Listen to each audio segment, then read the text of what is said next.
네, 저도 뭐 풍길동이라고 치는데 청 기자님은 완전히 번개 같아요. 도대체 어딘지 모를 정도로 나올 때 정말 바쁘시고 이런 또 봤고 오늘 또 예배드리고 되고 정말 귀하신 분이고 자꾸 존경하고 어려운 말씀하시는 나올 때 한번 박수 좀 많이 주실래요?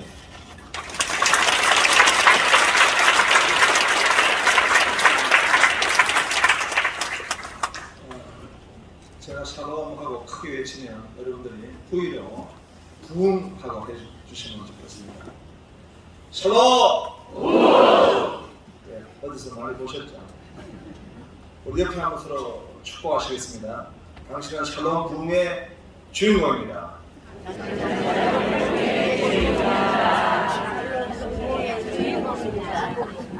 샬롬 부흥의 주인공. 찬양에서 샬롬 부흥의 주인공.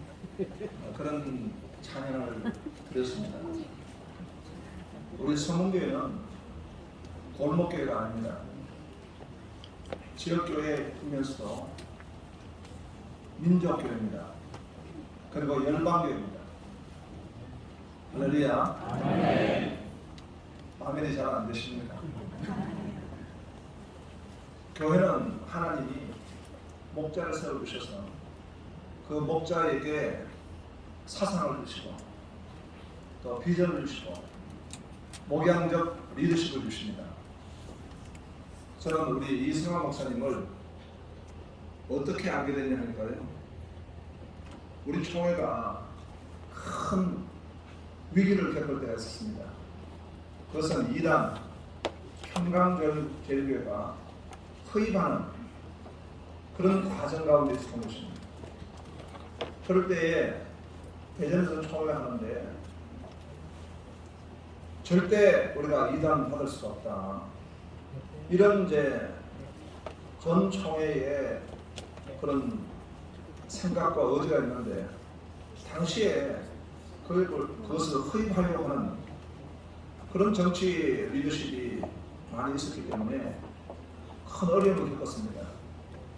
그래서 급기야는 신학생들이 그 대전 중앙교회에 쳐들어가게 된 것입니다. 근데 그 신학생들이 이동하는데 차편에 있는 거예요. 저 양지에서 와야 되는데. 근데 나중에 보니까 어떤 목사님 한 분이 버스를 운전해가지고 그 신학생들을 다 데리고 총회로 데려가셨다는 거예요. 그래가지고 그 평양대회가 허입되는 일을 결정적으로 맡게 되었습니다. 난 궁금했습니다. 그 버스를 운전하신 목사님이 누굴까? 나중에 알고 보니까 바로 이승환 목사님이었습니다. 그래서 우리 목사님은 하나님의 대의를 늘 구하시는구나.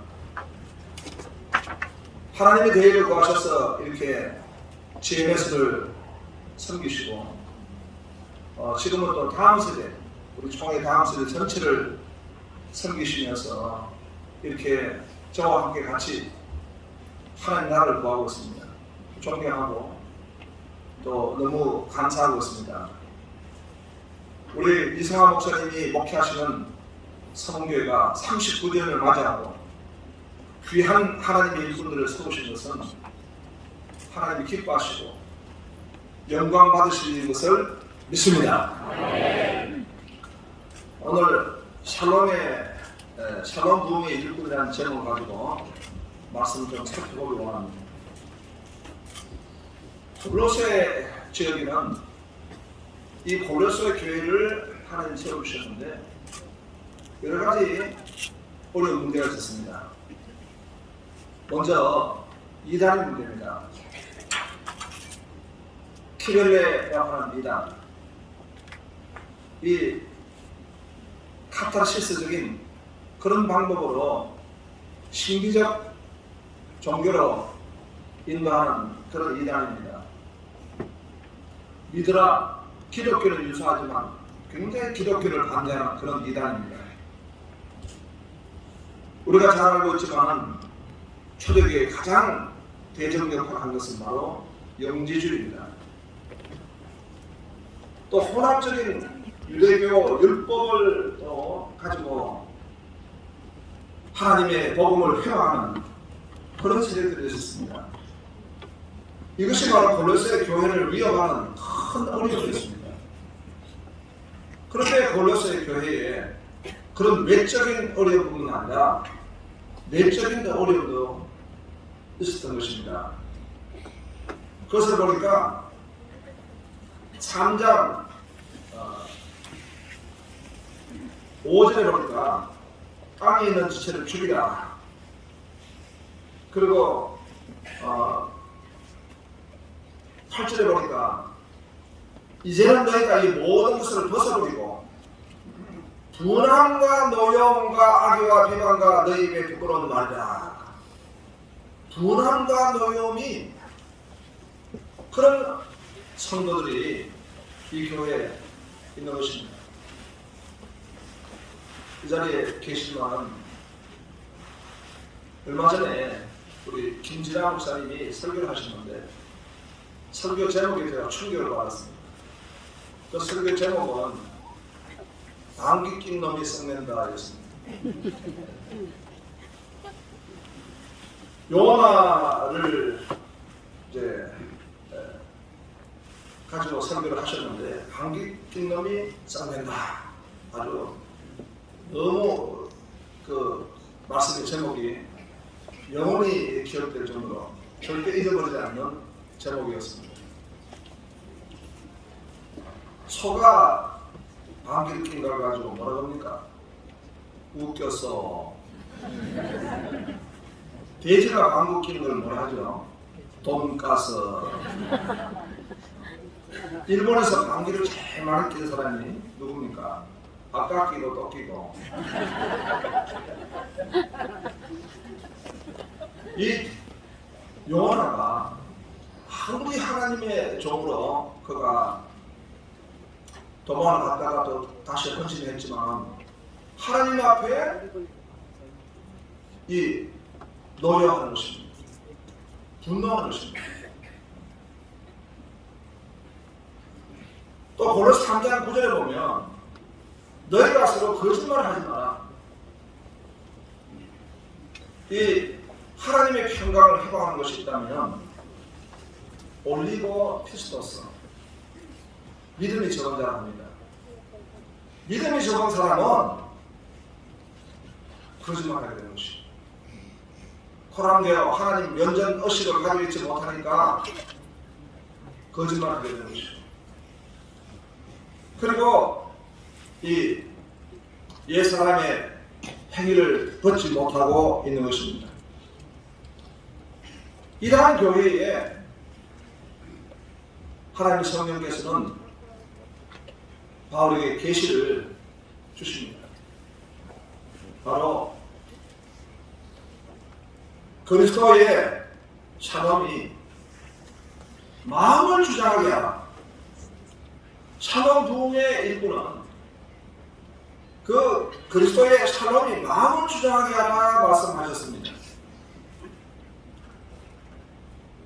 우리가 봤던 3장 12절에 보니까 너희는 하나님이 택하사 거룩하고 사랑받는 자처럼 긍휼과 자비와 겸손과 온유와 오래 참음을 옷 입고 누가 누구에게 불만이 있거든 서로 용납하여 피차 용서하되 주께서 너희를 용서하신 같이 너희도 그리 하고 용서하고 사랑하고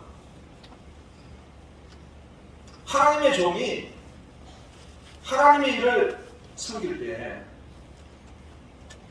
충성합니다. 봉사합니다. 하나님 뜻을 이루어드리기 위해서 진리로 다합니다. 그러나 그 마음이 분함을 그 마음에 늘 노여움이 있다. 그러면 그것은 샬롬의 일분이 아닌 것입니다. 그 마음의 샬롬이 그 마음을 붙잡아야 합니다. 그래서 오늘 말씀에 보면 15절에 그리스도의 평강에 있는데 샬롬이죠. 샬롬이 너희 마음을 주장하게 하라. 마음을 주장하게 하라라고 하는 것을 원어로 보니까 그 마음을 드라이브하라. 그 마음을 컨덕트하라. 오늘 우리 지휘자가 얼마나 이 팔복을 찬양하는데 지휘를 멋지게 합니다. 지휘를 할 때마다 우리 대원들이 다 순종합니다. 지휘하는데 만일 어그장을 피웠다면 오늘 찬양은 되지 않을 것입니다. 지휘하는 것입니다. 무엇이 지휘하는가? 바로 이 샬롬으로 지휘하라. 그 마음을 지휘하고 그 마음을 운전하라. 왜 우리가 팔복을 찬양합니까? 신이 강하고 애통하고 온유하다. 이게 에스컬레이터 같이 된다는 말씀인 것입니다. 애통하고 그 애통한 자가 온유한 자로 설 수 있는 것입니다. 온유한 자가 되어야 이 팔복의 정점인 의에 줄이고 목마른 자가 될 수 있다는 것입니다. 하나님의 나라와 의를 구하는 사람이 그 마음이 온유하지 않고 그 마음이 참으로 화평하지 못하다면 하나님의 이 거룩한 일을 이루어질 수가 없는 것입니다. 그렇기 때문에 우리가 주인을 하기 전에 우리가 주님의 뜻을 이루어드리는 그 사명을 감당하기 전에 먼저 해야 될 것은 하나님의 샬롬이 그 마음을 주장하게 하라. 제가 어떤 그 장로님 간증을 들었는데요. 이분이 어려운 시절에 너무너무 어렵게 생각합니다. 해외에 이제 사우디아라비아에 돈을 벌기 위해서 가려고 다 준비를 하고 이제 이렇게 준비하는 중에 택배를 하다가 갑자기 어떤 자전거와 부딪히게 되는데 아이들이 쓰러지고 그 어려움을 당하게 됐어요. 이분은 잘못한 것도 없는데 그 자리에서 이분이 현행범이 돼가지고 이제 교도소에 수감이 된 것입니다. 너무 억울하다. 너무너무 억울해가지고 견딜 수가 없는데 그 감옥에 보니까 성경이 하나 있다. 그 성경을 자기가 딱 폈는데 용서하라. 용서하라. 사랑하라. 그 말씀을 자기가 딱 보고 그게 순종했는데요. 그러면 이제 자기 사우디아라비아 가는 것도 다 준비가 되고 다 스탑이 됐지만 오히려 그분은 그 이후로 하나님이 큰 물건을 주시고 지금은 보니까 큰 가마치 통닭이라는 사업을 하는데 연 매출이 한 1,500억 정도. 그래서 하나님이 항상 생기는 분을 봤습니다. 먼저 이 샬롬은 그 마음을 주장하게 해라.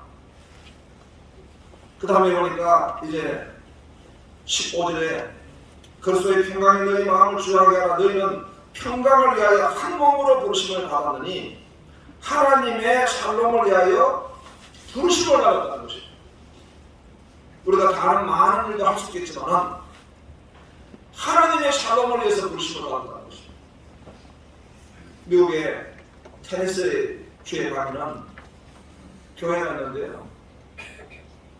한 교회 이름은 Right Foot Baptist Church, 오른발 세종교회. 또 다른 교회는 Left 이 베프티스트 처치. 그러니까 한 교회는 오른발 침례교회, 한 교회는 왼발 침례교회. 왜 교회는 이렇게 되는가? 그 교회에서 세종식은 왼발이 해야 된다. 아니다, 오른발이 해야 된다. 다투다가 교회 이름을 하다가 그렇게 왼발 교회를 짓고 오른발 교회를 모셔가지고 그 교회를 지금 있다는 거죠. 얼마나 참 웃을 일입니다. 부르심을 받았다는 것, 하나님의 부르심과 하나님의 콜링을 알지 못해 그런 것입니다. 중국에 어떤 선교사의 자녀가 있는데 이 자녀가 오래전에 아버지 선교사를 따라가지고 중국을 살고 있는데 왜 중국이 서구 서방의 국가에 비해서 이렇게 구중국이 되고 중국이 나아가지 못하는 아주 옛날 이야기입니다. 그래서 이제 자기는 나중에 역사학자가 돼가지고 연구를 했다는 것입니다. 연구를 해보니까 서구의 나라에는 바로 무엇보다 중요한 건 기독교가 있어요. 그런데 그 기독교 안에서 가장 중요한 게 무엇이냐? 바로 콜링이 있다는 것입니다. 하나님의 부르심. 그래서 책을 쓴 책이 바로 오서 기린스의 콜링이라는 소명이라는 유명한 책입니다. 하나님 부르심을 받아서 하나님의 부르심 때문에 우리가 사명을 감당하고 있는 것입니다. 그런데 그 부르심이 뭐냐? 하나님과의 평화, 사랑과의 평화, 세상과의 이 복음의 평화를 위해서 하나님이 부르셨다는 것입니다. 얼마 전에 제가 호남 지역의 대창교회를 갔습니다. 순교자 등재식 때문에 가게 되었는데요. 누가 순교자로 등재가 되냐 보니까 이미 6.25 때에 담임 목사 안덕일 목사님은 그 목사님은 순교하셔서 순교자로 등재가 되어 계십니다. 그런데 순교자로 등재되지 못했던 분이 세 분 있었어요. 그 세 분은 누구냐 하니까 안덕일 목사님이 이제 교회를 떠나지 않았습니다. 공산군들에게 체포가 되고 순교를 당한 자리에 가게 된 것입니다. 다 교회를 좀 떠나시라 하지만 이 안덕용 목사님은 교회를 지키신 겁니다. 그런데 그 목사님이 교회를 지키는다고 하니까 청년 3명이 목사님 우리도 안 갑니다. 목사님이 이거 계신데 우리가 어떻게 갑니까? 하고 3명의 청년이 그 목사님을 지키고 같이 있었습니다. 목사님이 순교당하고 그 3명도 다 그 못에 끌려가서 이 죽창에 찔려서 죽임을 당하고 그 못에 버려진 그 세 순교자를 경계하는 그런 식을 하게 된 것입니다. 우리가 부르심을 받았습니다. 하나님의 샬롬을 위하여 부르심을 받아요. 영광을 돌리는 샬롬 동의 모든 일꾼이 되시기를 축원합니다. 하나님 감사합니다. 샬롬 부흥의 일꾼으로 오늘 우리 성공교회의 모든 임직자를 불러주신 것을 믿습니다. 영광을 돌리기를 원합니다. 하나님의 샬롬이 부흥케 하여 주시옵소서. 예수 이름으로 기도합니다. 아멘. 여기서 바로 저희 원로